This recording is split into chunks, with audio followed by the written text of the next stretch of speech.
열매입니다. 겉으로 드러나는 화려한 업적보다 우리의 내면과 삶의 태도에서 우러나오는 성품의 변화를 원하십니다.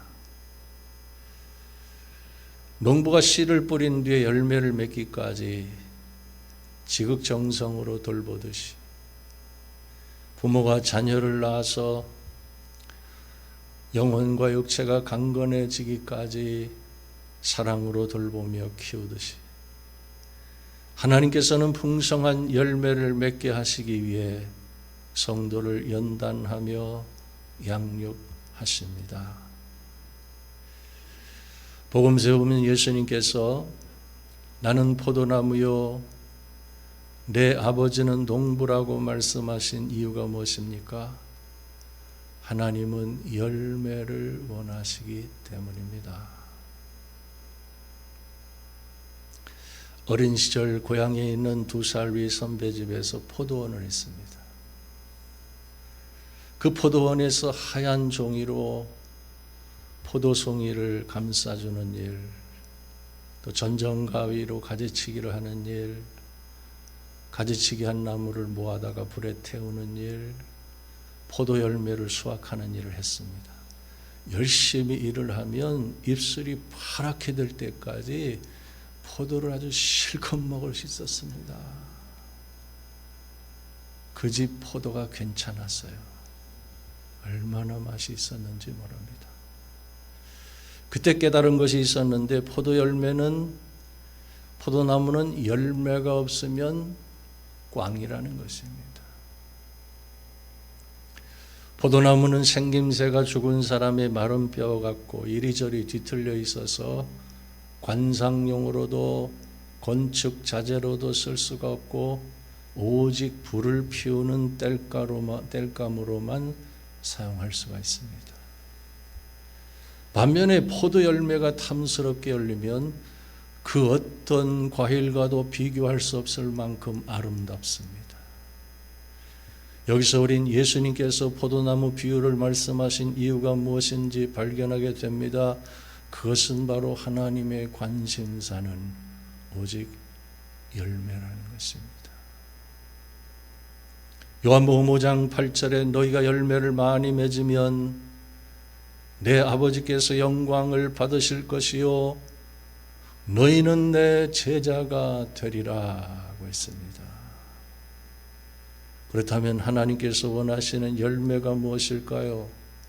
오늘 본문에 기록된 9가지의 열매입니다. 즉 예수 믿고 성령세를 받은 성도들이 맺게 되는 성품의 열매입니다. 이 9가지 열매는 예수 그리스도의 인격과 성품을 나타냅니다. 우리 함께 본문 22절과 23절 다시 한번 다 같이 한번 읽겠습니다. 시작. 오직 성령의 열매는 사랑과 희락과 화평과 오래 참음과 자비와 양선과 충성과 온유와 절제니 이 같은 것을 금지할 법이 없느니라. 오늘 우리가 살펴볼 첫 번째 열매는 화평입니다. 오늘을 사랑하는 현대인들은 많은 일과 생각으로 그 마음의 평안을 누리지 못한 채 살아가고 있습니다. 과연 오늘 여러분 자신의 마음은 어떤 상태에 있습니까? 지금 내 마음이 호수같이 잔잔합니까? 거친 파도처럼 출렁대고 있습니까? 본래 화평은 헬라어로 에이레네인데 화평, 평화, 평강, 평안 등의 뜻이 있습니다. 사실 한국어로는 각각의 단어가 주는 느낌이 조금씩 다릅니다. 평강이나 평안은 마음과 심리적인 안정을 뜻하고, 화평은 사람과 사람 사이의 관계가 화목한 것을 의미하고, 평화는 싸움이나 전쟁이 없는 사회적으로 조화를 이루는 상태를 말합니다. 반면에 헬라어 에이레네라는 단어에는 이 모든 뜻이 다 담겨 있다는 것입니다. 먼저 화평은 중보자이신 예수님이 십자가 위에서 이루신 화해로 말미암아 얻게 된 하나님의 화평을 의미합니다. 하나님과의 화평. 로마서 5장 1절에 그러므로 우리가 믿음으로 의롭다 하심을 받았으니 우리 주 예수 그리스도로 말미암아 하나님과 화평을 누리자 라고 말씀하며 예수 그리스도를 통해 하나님과의 화평이 회복되었음을 강조하고 있습니다. 이는 예수님의 희생이 단순한 구원의 행위가 아니라 하나님과의 깊은 화평을 누리게 하는 길임을 보여주는 것입니다. 최초의 교부신학자 어거스틴은 나는 하나님 안에서 쉼을 얻기까지 참된 안식을 누릴 수 없었다 라고 고백했습니다. 여기서 우리는 의미 있는 인생을 위하여 스스로 자신을 향해 진지하게 질문해 볼 필요가 있습니다. 과연 여러분은 참된 안식을 알고 있습니까? 과연 여러분은 나는 참된 안식을 누리며 살고 있습니까? 과연 내가 참된 안식을 누리지 못하고 있다면 그 원인이 무엇인가 깊이 생각해 봐야 합니다. 오늘 우린 안식이 없는 시대를 살아가고 있습니다. 무한 경쟁의 사회 속에서 성과는 곧 생존의 성적표가 되었고 스스로 감당하지 못할 만큼의 긴장과 스트레스로 인해 참된 안식을 누리지 못한 채 힘겹게 살아가고 있습니다. 안식은 무엇을 보다 어떻게가 본질입니다. 사람들은 안식을 위해 여행을 떠나가거나 취미에 몰두합니다. 허나 그 어떤 행위로도 안식을 채워줄 수 없는 영혼의 자리가 있습니다. 그 자리는 바로 하나님으로만 만족할 수 있는 자리입니다. 세상의 그 무엇으로도 채워질 수 없는 빈 공간입니다. 그러므로 참된 안식과 평안은 어떤 행위가 아니라 창조주 앞에서 천천히 자발적으로 그리고 깊이 느끼며 누리는 마음의 태도에 달려 있습니다. 마태복음 11장 28절에 수고하고 무거운 짐진 자들아 다 내게로 오라 내가 너희를 쉬게 하리라 라고 주님은 말씀하셨습니다. 할렐루야. 프랑스의 화가 에밀 라누의 돕는 손이라는 작품이 있습니다. 그 그림 속에는 할아버지와 한 소녀가 배 안에서 함께 노의 손을 얹고 있습니다. 과연 배가 누구의 힘으로 움직일까요? 소녀는 노의 손을 얹었을 뿐입니다. 배가 앞으로 나아가는 것은 평생 노를 저으며 살아온 할아버지의 힘 때문입니다. 우린 인생이라는 배 안에서 힘겹게 노를 저으며 혼자서 발버둥 치려고 하지 말고 항상 옆에서 미소를 지으며 함께 동행하시는 주님께 노를 맡겨 드려야 하는 것입니다. 마태복음 11장 29절에 나는 마음이 온유하고 겸손하니 나의 멍에를 메고 내게 배우라. 그리하면 너희 마음이 쉼을 얻으리니 이는 내 멍에는 쉽고 내 짐은 가벼움이라 하고 있습니다. 요즘 우리나라에 베이비 붐이 일기 시작했습니다. 젊은 청년들이 스스로 비혼주의자를 자처할 뿐만 아니라 아기를 낳지 않고 자유롭게 사는 것이 행복이라고 여겨졌었는데 그 생각의 변화가 일어나고 있습니다. 과연 그 이유가 무엇일까요? 아기를 낳아서 양육하는 삶이 얼마나 행복한지 깨닫기 시작했기 때문입니다. 우리 시찰의 한 사모님에게 질문했습니다. 사모님은 두 아들을 낳아서 키우는 것이 힘들지 않으셨어요? 개척교회를 어렵게 시작한 뒤에 두 아들을 낳아서 키운다는 것이 얼마나 힘겨운 일인지 잘 알고 있었기 때문에 한 질문이었습니다. 그런데 그 사모님이 아니요, 저에겐 두 아이를 키우는 것이 가장 큰 경이로움이었어요. 나는 그때가 제일 행복했어요. 라고 대답했습니다. 그렇습니다. 주님과 함께 멍에를 맨다는 것은 무거운 짐을 지는 것이 아니라 비로소 참된 안식과 쉼을 누리는 삶의 시작인 것입니다. 내가 가장 사랑하는 사람과 결혼하여 행복을 누리고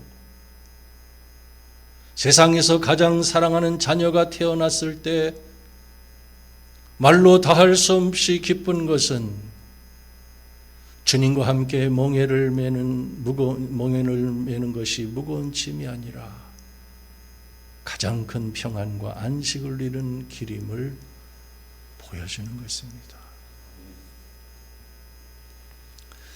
그러므로 우리는 어떻게 하면 무거운 짐을 지지 않을 수 있을까?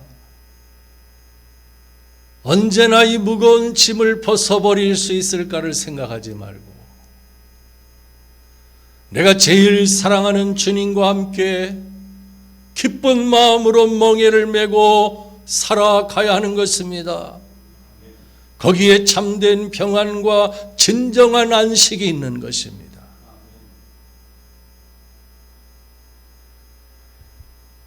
그런가 하면 성도는 혼자서만 하나님과의 화평을 누리는 것으로 만족해하지 말아야 합니다. 예수님은 산상수훈에서 팔복을 통해 화평하게 하는 자는 복이 있나니 그들이 하나님의 아들이라 일컬음을 받을 것이며 라고 말씀하셨습니다. 이 말은 화평의 성품을 이루는 삶이 곧 하나님의 자녀로서의 정체성을 확립하는 길임을 보여주는 것입니다.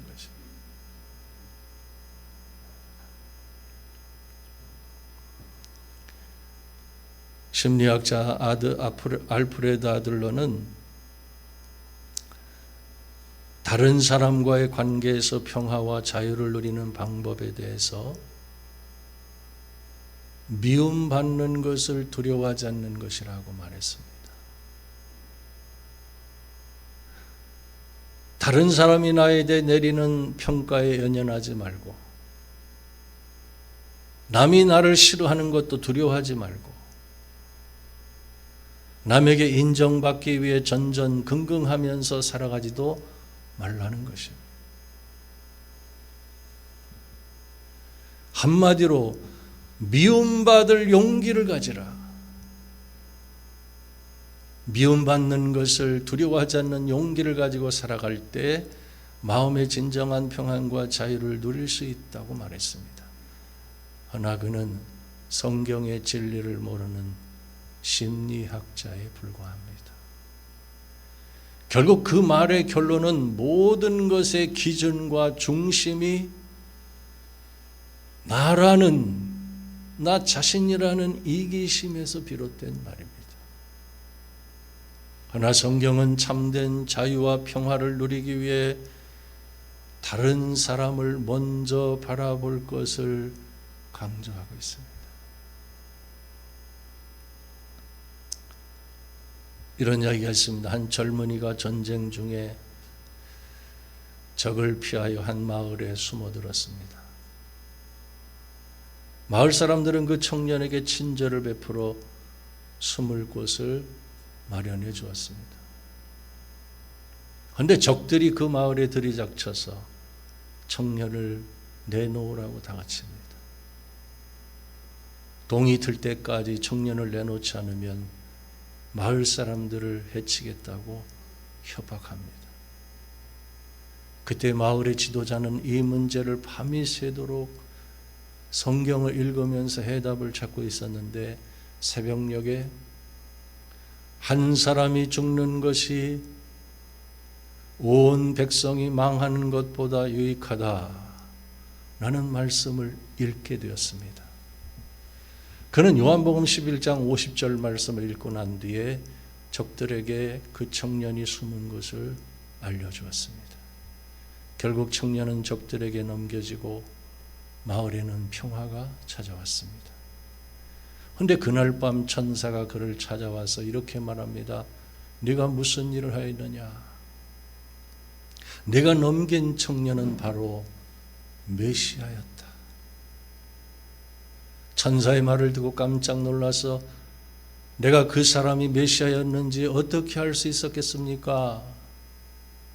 그러자 천사가 말하기를, 성경을 읽는 대신 단 한 번만이라도 그 청년을 찾아가서 그의 눈을 들여다 보았다면 알았을 것이다. 세계적인 신학자이자 영성가인 헨리 나우에는 이 이야기를 소개하면서 윤리적인 질문을 던지지 말라고 말합니다. 이 이야기에서 말하고 싶은 것은 이 청년의 눈을 들여다 보았어야 한다는 것을 그는 강조하고 있습니다. 그렇습니다. 우리가 깨어진 관계에서 회복을 경험할 수 있는 방법이 바로 여기에 있습니다. 상대방의 얼굴에서 그리스도의 얼굴을 보아야 한다는 것입니다. 상대방의 얼굴에서 그리스도의 얼굴이 보이면 이웃과의 관계의 평화가 찾아온다는 것입니다. 과연 이 이야기가 무엇을 의미하는 것일까요? 나에게 상처를 준 사람의 얼굴에서 나 같은 죄인도 용서해 주신 그리스도의 얼굴이 보여질 때 비로소 용서가 가능해진다는 것입니다. 골로새 3장 13절에 누가 누구의 불만이 있거든 서로 용납하며 피차 용서하되 주께서 너희를 용서하신 것 같이 너희도 그리하고 이 모든 것 위에 사랑을 더하라. 이는 온전하게 매는 띠니라 하고 했습니다. 우리 예수님께서 값없이 나를 용서해 주신 것과 같이 다른 사람을 용납하고 용서해야 한다는 것입니다. 오늘 설교를 듣는 여러분 모두가 예수님처럼 다른 사람의 잘못을 용서하며 화평하게 하는 자로 살아가는 성도들이 되실 수 있기를 주님의 이름으로 축원합니다. 두 번째, 오늘 우리가 살펴볼 성령의 열매는 오래 참음입니다. 헬라어로 마크로디미아. 어떤 상황 속에서도 계속해서 참음으로 다른 사람을 관용할 줄 아는 성품을 뜻하는 말로 하나님의 오래 참으심에 근거를 두고 있습니다. 오래 참음, 즉 인내가 부족한 사람의 특징이 있는데 그것은 바로 쉽게 원망한다는 것입니다. 출애굽한 이스라엘 백성들이 걸핏하면 하나님을 향하여 원망하고 지도자 모세를 원망했습니다. 그 결과 하나님께서 이미 허락하신 약속의 땅에 들어가지 못하고 광야에서 40년간 유리방황하다가 다 죽고 말았습니다. 뿐만 아니라 우리 인간에게 가장 뿌리 깊은 죄, 가장 오래된 죄가 바로 원망과 불평입니다. 최초의 인간 아담이 선악과를 먹고 제일 먼저 한 말이 무엇입니까? 하나님이 주셔서 나와 함께 있게 한 여자, 그가 그 나무의 열매를 내게 주므로 내가 먹었나이다. 그는 하나님과 아내를 향해 원망과 불평을 쏟아냅니다. 그것이 바로 유혹을 참지 못한 인간의 가장 큰 약점인 것입니다. 오래 참음의 성품을 갖지 못한 사람은 쉽게 원망하는 것입니다. 하나 그럼에도 불구하고 하나님께서는 오래 참으시며 불순종한 인간들을 구원하시기 위한 계획을 세우셨습니다. 오래 참음이야말로 하나님의 성품인 것입니다. 성경에 하나님은 사랑이시라고 말씀했는데 사랑장인 고린도전서 13장에 보면 사랑은 오래 참고 인내하며 견디느니라 라고 말씀하고 있습니다. 다른 덕목들은 한 번씩 기록한 반면에 오래 참음은 3번 반복하며 강조하고 있습니다. 이처럼 하나님의 오래 참으시는 성품 때문에 저와 여러분이 구원을 받은 것입니다. 베드로서 3장 9절에 보면 주의 약속은 어떤 이들이 더디다고 생각하는 것 같이 더딘 것이 아니라 오직 주께서는 너희를 대하여 오래 참으사 아무도 멸망하지 아니하고 다 회개하기에 이르기를 원하시느니라 고 했습니다.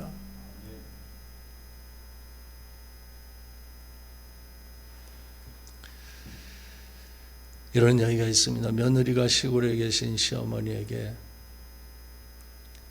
핸드폰을 사드리고 기쁜 마음으로 첫 번째 문자를 보냈습니다. 어머니 오래오래 사세요 라고 쓴다는 것이 어머니 오래오래 사네요 라고 써서 보냈습니다. 그로 인해 시어머니와 한동안 대화가 끊어지고 며느리는 사과하느라 쩔쩔맸다는 이야기. 복음서에 보면 예수님께서 수제자 베드로에게 이것까지 참으라고 말씀하셨습니다. 가룟 유다가 대제사장들에게 가서 은 30을 받고 예수님을 팔아넘기려 할 때 베드로가 칼을 들어 대제사장의 종을 쳐서 오른쪽 귀를 떨어뜨렸습니다. 그때 예수님께서 이것까지 참으라고 하시며 그 귀를 만져 낫게 하셨습니다. 이 말은 오해를 받아도 참으라, 배반을 당해도 참으라, 가증한 행동도 참으라, 자기 주장이 너무 강해도 참으라는 뜻이 담겨 있어요. 우리 함께 한번 따라해 보겠습니다. 이것까지 참으라. 세상에서 오해를 받고 배반을 당하고 가증한 일을 당하고 자기 주장이 너무 강한 사람 때문에 힘들 때 이것까지 참으라는 예수님 말씀을 기억하며 참으시기를 바랍니다. 기독교 철학자 파스칼은 이런 말을 했습니다. 인간의 모든 불행은 단 한 가지, 고요한 방에 들어앉아 휴식할 줄 모른다는 데서 비롯된다. 그는 인간의 모든 불행의 근원을 참지 못하는 데 있다고 말한 것입니다.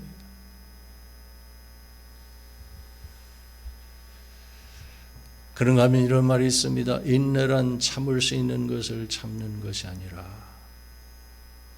도저히 참을 수 없는 것을 참는 것이다.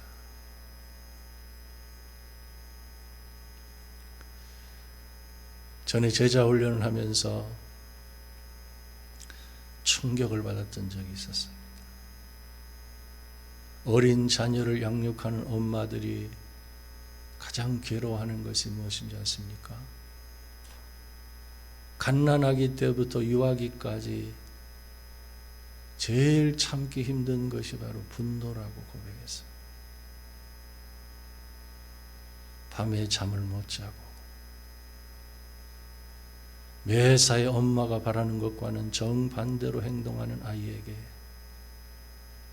자신도 모르게 참지를 못하고 분노를 폭발하게 되는데 분노하고 난 뒤에 너무너무 괴롭다는 거예요.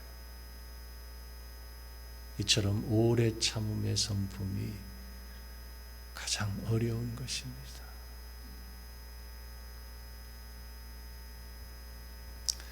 지난 2024년 12월 세상을 떠난 안산제일교회 고훈 목사님의 간증입니다.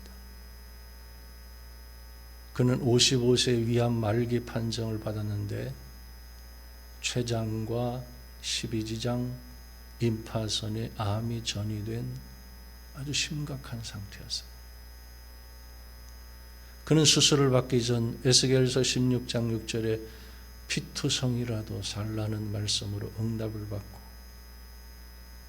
기적적으로 살아나서 78세에 세상을 떠났는데 인생 말년에 잃은 것과 얻은 것이라는 시를 남겼습니다. 나는 암으로 인해 내 생애에 중요한 몇 가지를 잃었다. 위 절반, 약간의 12지장, 약간의 췌장. 나는 암으로 인해 내 생애에 아주 소중한 많은 것을 얻었다. 남아있는 것들에 대한 소중함을 아는 변화의 체험. 병들고 고통당하는 사람들 곁에 다가갈 수 있는 위로자의 체험. 날마다 하늘만 바라보며 살아가는 소망의 신앙. 나는 암으로 인해 약간의 손실은 있었지만 실로 계산할 수 없는 더 많은 은혜를 받았다. 이처럼 성도는 어떤 고난 속에 있다 할지라도 오래 참음의 성품을 훈련해야 합니다. 오래 참음의 성품을 지닌 성도들로 인해 지금도 하나님께서 영광을 받고 계신 것입니다. 기도하겠습니다.